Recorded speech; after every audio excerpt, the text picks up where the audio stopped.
What is up, y'all? This is Alex from Alex PC Tech again, back at you with another video. And on today's video, we're going to be reviewing the ROG Gladius III optical gaming mouse.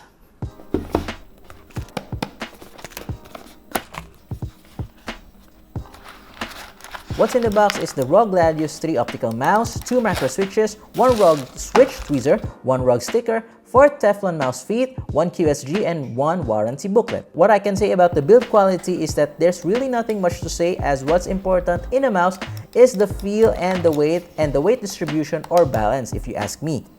This feels light but not cheap, and the side panels have a non-slip pattern that I hope will be not subject to dirt accumulation when used for long periods of time. The cables are sleeved, although you can use this as a wireless mouse. Then the feet is designed with Teflon to provide us with ultra smooth glide. As for the features, we have 19,000 dpi optical sensor for precision, more sniping power, more Battlefield 2024, yay!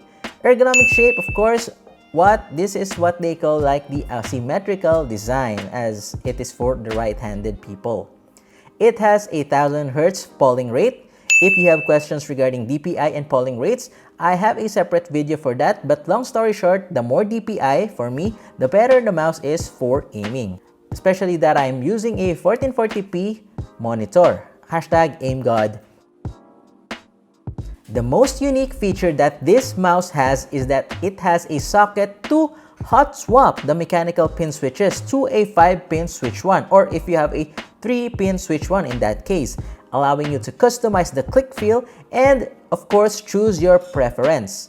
Tell me down in the comments if there are other mouse that does this. I want to know more about the development of this technology as it changes our perception of the gaming mouse. If you are like me who rage clicks in pinging my teammates to go to a specific area or to attack one enemy,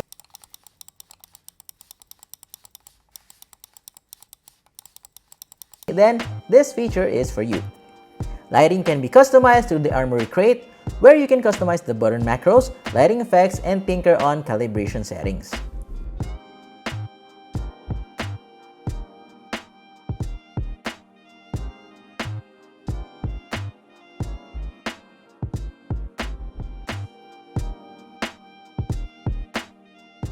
Comparison to other ROG mouses.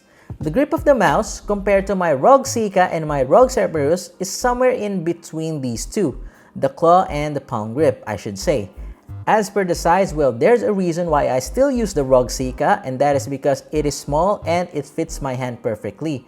But switching to the ROG Gladius III, it's not really much of an adjustment, as it's really light and it glides perfectly along with the ROG Scabbard 2 desk mat or mousepad, mousepad.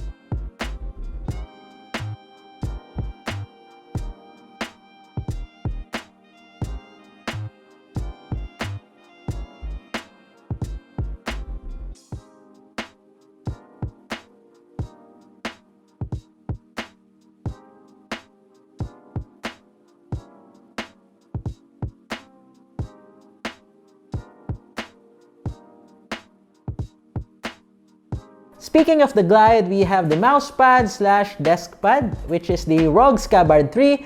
That is actually dust resistant, spill resistant, oil resistant, water resistant. It has the rubber non-slip paddings on the bottom and is threaded.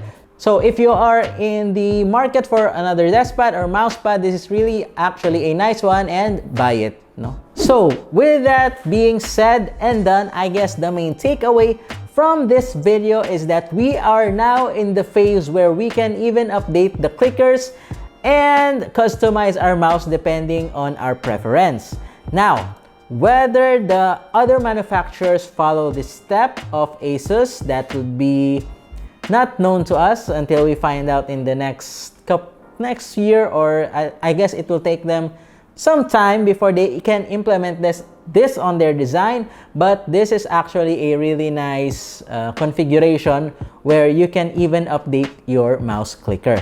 Like if you like this video, and I hope this technology progresses and you cannot also the clicker, and you can also update like the keycap or the click cap whatever you might call it, in the near future. So like if you like this video, and subscribe to our YouTube channel if you haven't subscribed yet. Again, thank you so much for reaching to this part of the video. I hope you are safe, and see you on the next video.